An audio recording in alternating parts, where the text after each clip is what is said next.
Dyson Airstraight güç tuşu sorunu vardı arkadaşlar. Tamirini yaptık. Bu tuş böyle bastığı zaman boşa düşüyor zaten. Herhangi bir tepki de vermiyor cihaz. Şöyle bir denemesini yapalım yine. Filtremizi de takalım.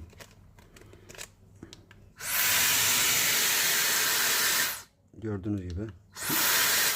Yani nadir de olsa bazen şu üst tuşlarda da yapabiliyor ama daha çok güç tuşunda yapıyor. Onunla ilgili tamirini yapıyoruz. Yani öyle bir arızanız olursa arkadaşlar ulaşabilirsiniz. Teşekkür ederim.